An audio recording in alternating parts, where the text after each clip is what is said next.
ये जीव ही अक्षर पुरुष है। जीव की वजह से ही मन पैदा हो जाता है अज्ञानता में।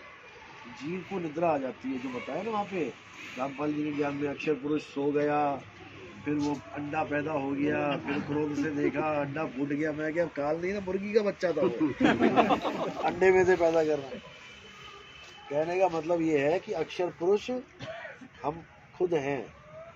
हम जब अज्ञानता में रहते हैं तब ही काल पैदा होता है। तभी साहिब कह रहे हैं, मैं कहता हूँ जागत रहियो और तू जाता है सोई रे। तेरा मेरा मनवा एक कैसे एक हुई रे? तेरी मेरी अवस्था कैसे एक हो सकती है? तू बार बार काल पैदा कर देता है, मुझे बार बार आना पड़ रहा है छुड़ाने के लिए।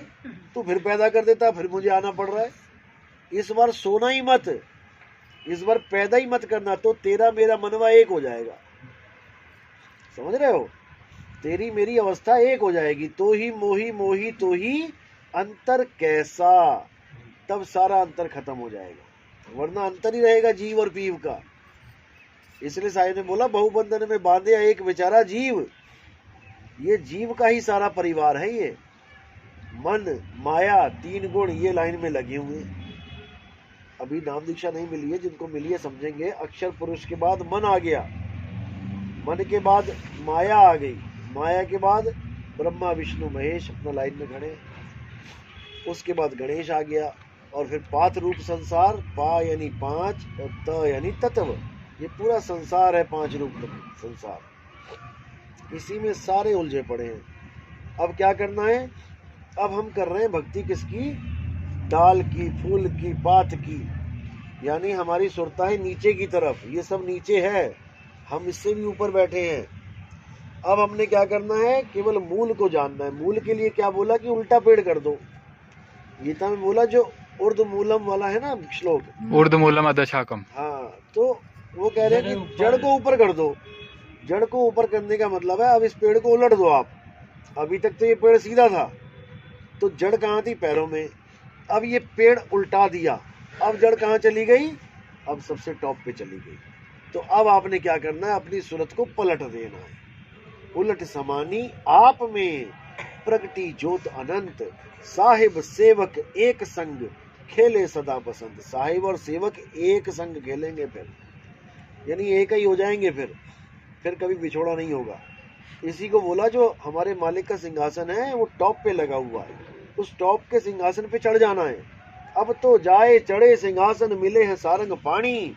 राम कबीरा एक भये हैं, कोई ना सके पहचाने।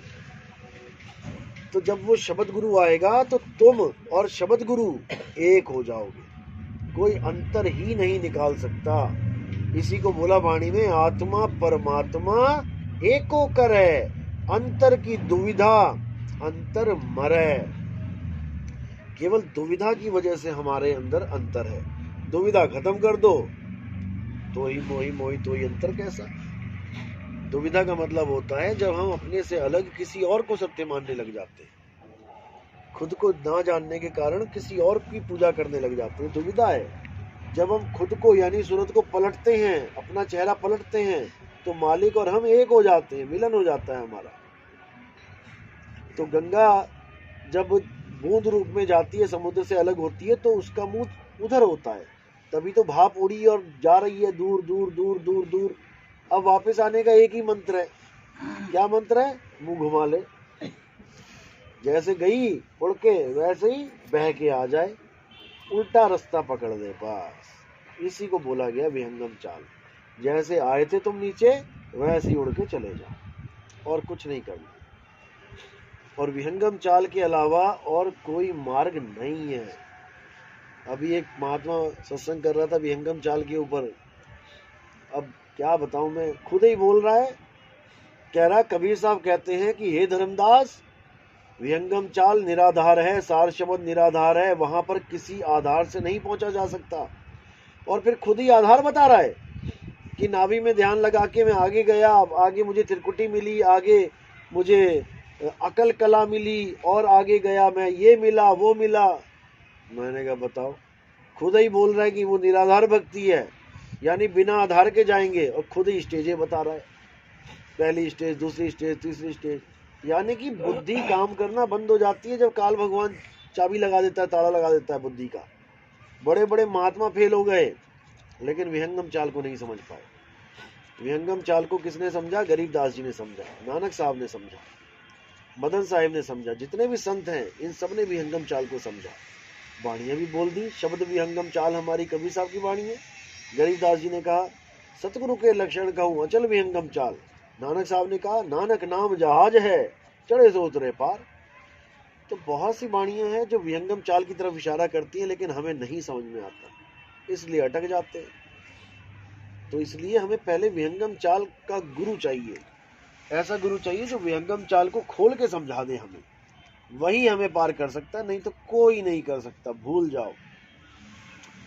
और जो चक्रों में उलझा देते हैं वो तो जमी भूल जाओ, वो तो शरीर का ज्ञान है, पूरा देही ज्ञान है, उससे आगे जा ही नहीं सकते। जिसने तुम्हें कह दिया कि यहाँ खोपड़ी के अंदर जाना है, कोई कमल मिलेगा, ये मिलेगा, चांद मिलेगा, तारे, वो समझ लो खत्म, उसकी कहानी खत्म, वो कभी पार नहीं हो सकता, क्योंकि शुरुआत ही उसको दिखने वाली चीजों में बांध दिया। और साहिब कह रहे हैं जो दिखे सो माया, देखना दिखाना तो कुछ है ही नहीं, हो जाना है, हो जाना है।